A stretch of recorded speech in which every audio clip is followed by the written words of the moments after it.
Good morning and happy Sunday. How are y'all today?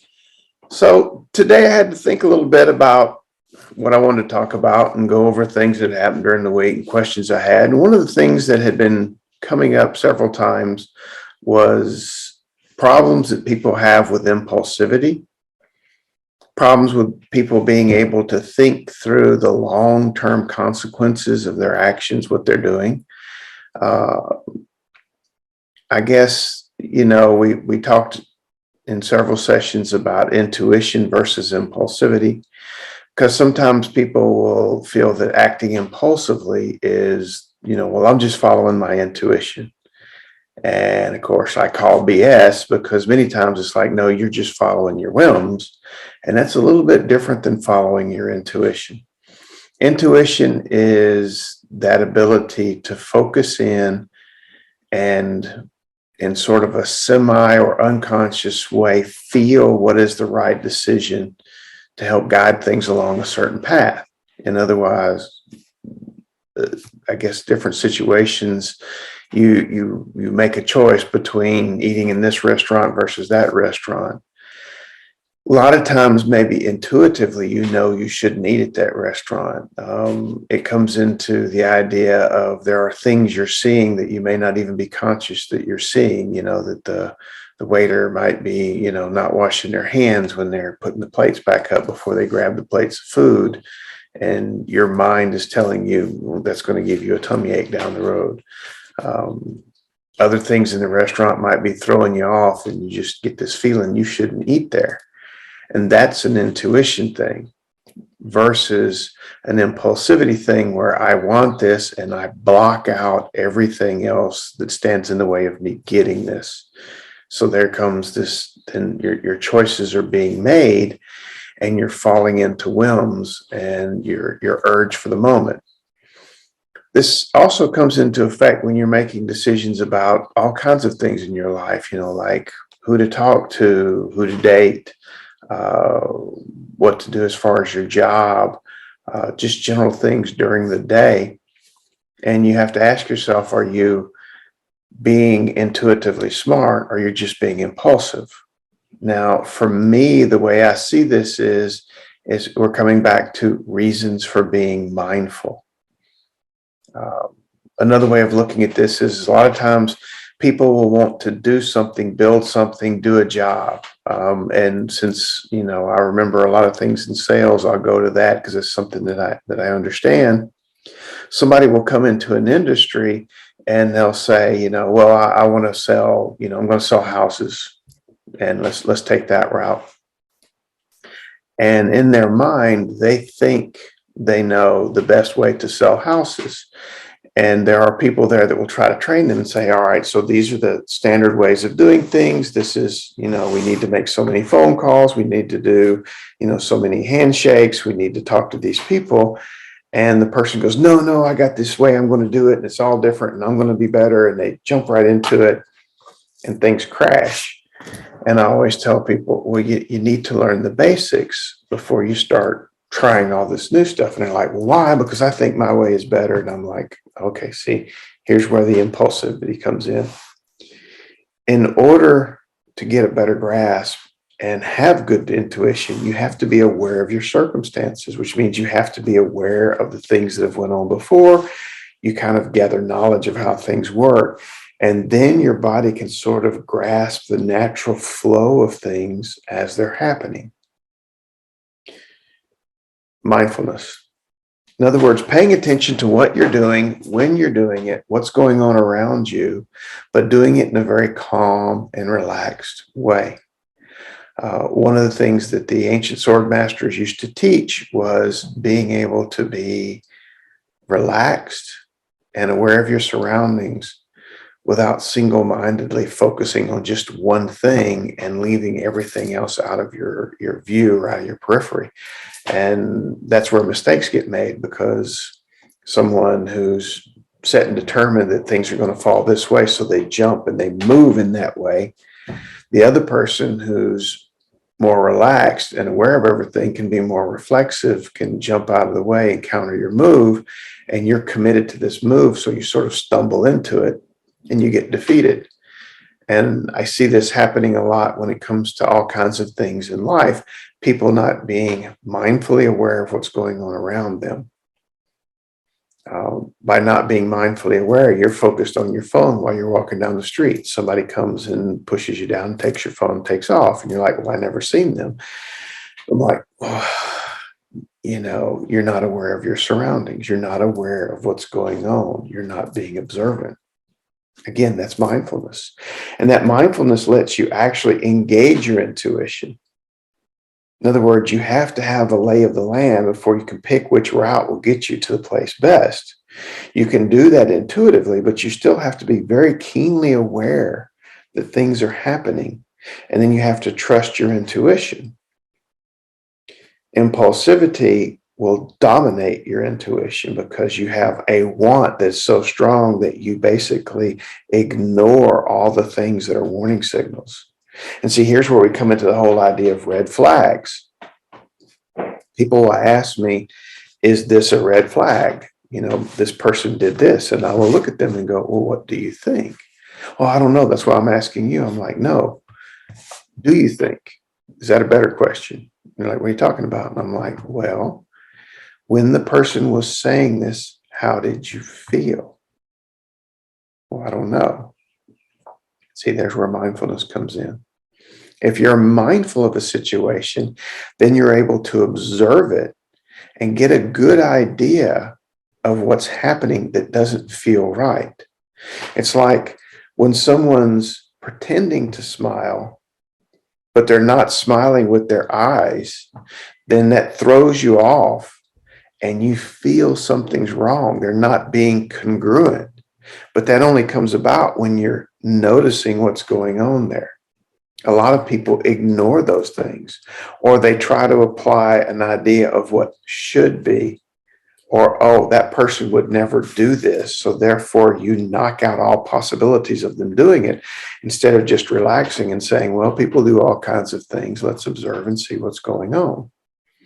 People will say things, and then they will contradict themselves.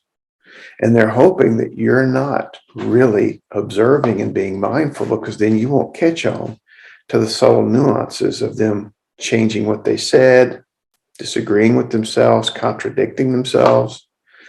And again, all that comes in from you paying attention to what's going on around you.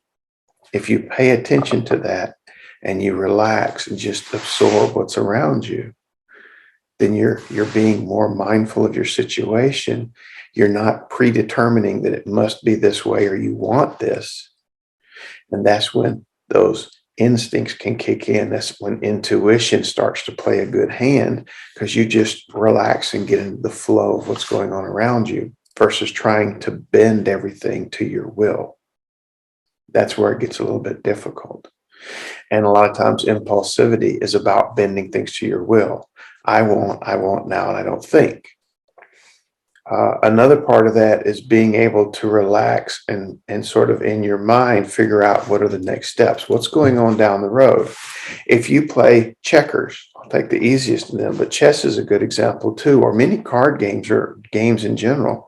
It's not about the next move. It's about the possible move down the road. In other words, not the next move or the one after, but 3 moves down.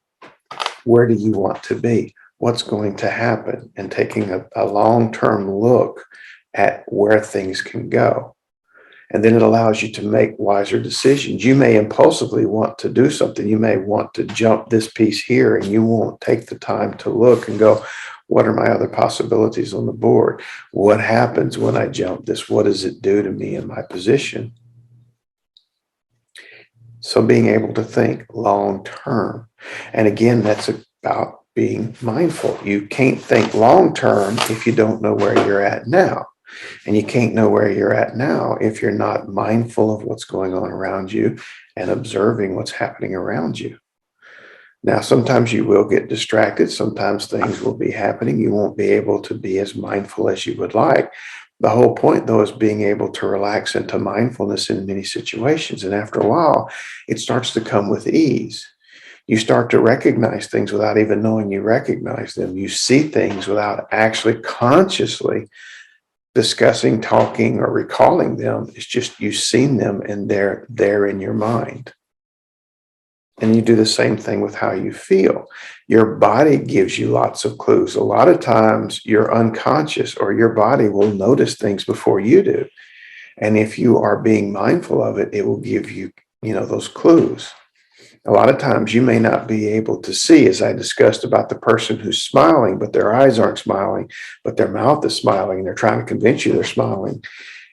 Somewhere you grasp that that is wrong and you get a feeling in your stomach or maybe in your lower chest that just says, and twists.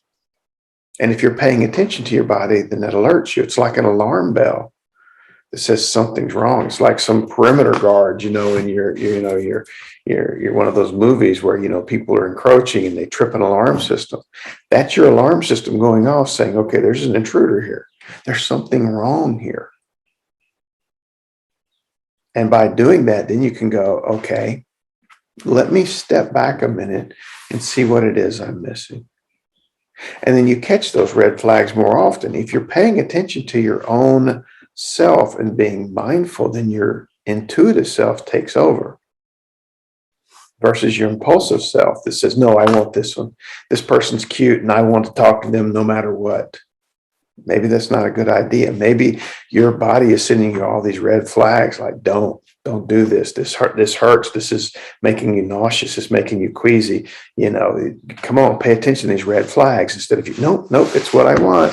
So see how impulsivity and wanting something versus thinking about what you're doing makes a change. And this can also be in all kinds of things in life, like what you eat, activities you do, things you consume, what you drink. If you were able to follow your body's instincts when you pick up a cigarette, for most people, that first cigarette, they cough, they wheeze, their body rejects it. And you ignore all that because you want to have that cigarette. You want people to think whatever it is you think cigarette smokers have, or you want to appear like your friends. So a lot of times that peer pressure, even if it's not there, but you perceive it that you should or shouldn't, you override your instincts for these impulsive urges to have these other things. So going back to basics, this is about taking time to observe and be mindful.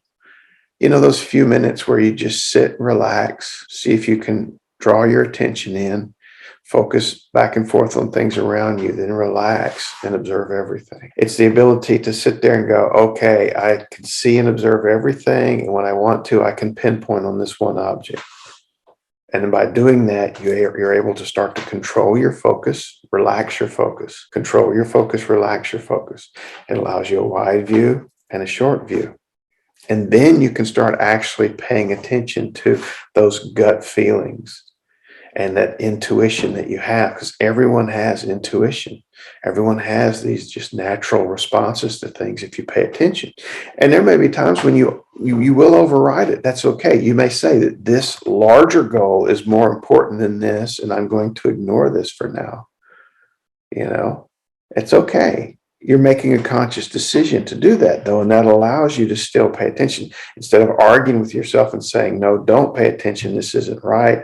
Yeah, I want to do what this thing is over here. Just, acknowledge you made a conscious decision to pick that drink up or to smoke that weed or grab that cigarette instead of pretending, oh, I have no control, I can, or whatever, or blaming your impulses for what's going on. See, when you didn't know you had impulses, I might buy you blaming an impulse for something that you did. Now you know it. Now you're aware. You need to start working on ways to control it. Simple enough. At this point, it is a choice. Before, you didn't know you had a choice. Now you know. So there's no way out of this trap that you've set for yourself. You have to work on figuring out what to do, where to go. And that will help you figure out, and when a red flag pops up, people will say, well, that's, this person said this or did this, and that sounds like gaslighting, is it? And my first question is, before I even ask exactly what was said, I go, how did you feel? Like, what are you talking about? While this was going down, how did you feel? And they'll give me an overlying feeling, but not the deep feeling, an overlying, oh, well, I was very flattered that they complimented me on this. And I'm like, okay. And think about it really deep. Were you observing? How did you feel? How did you, well, and if a while they'll think about it and go, well, yeah, maybe it just seemed odd. Okay. Did you pay attention to that? Now, there may be reasons that you have that made it odd, and it may just be what you felt. Maybe you're not used to getting compliments, so that felt weird to you. It also might be the way the person gave you the compliment. See, there's a lot of exchange going on here.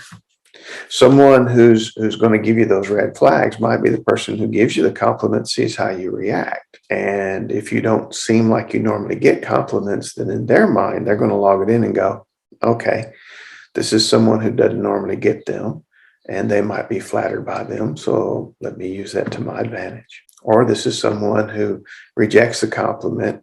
Why are they rejecting it? And if you have problems with self-esteem, they center in on that. The only way to counter all those things is to be very observant of what you got going on, what you got going in within you. What do you see in your outside world? Noticing several things at once and being able to hold them all up and relax and do it. Noticing how you feel on the inside about what's going on the outside, and what you think the other person is thinking and feeling about you coming back. And finding that balance between the two and paying attention to that, it allows you a full story. So I hope that helps you understand a little bit about varying between impulsive actions and true intuition and understanding. The true intuition comes from being able to observe and watch what's going on around you in a relaxed state. We're back to mindfulness. All the more reason to practice these skills. And even if it's just a few minutes a day of being able to sit there, and I work with one client, and it was like, let's make a snow globe. And they're like, well, what's the point of the snow globe? And I'm like, when you shake it up and put it down, just relaxing and observing it fall, that's self-calming. That's allowing you to focus. And it's allowing you to relax. Then when you get in a relaxed state, then you can expand and notice more things around you. Again, going from a focused state to a wide open state. Okay. So I hope that helps you today. Give it a try, give it a practice. More reasons for you to go out and do things like, the breathing meditation, more reasons to go out and do yoga for the y'all that are into that. That's awesome.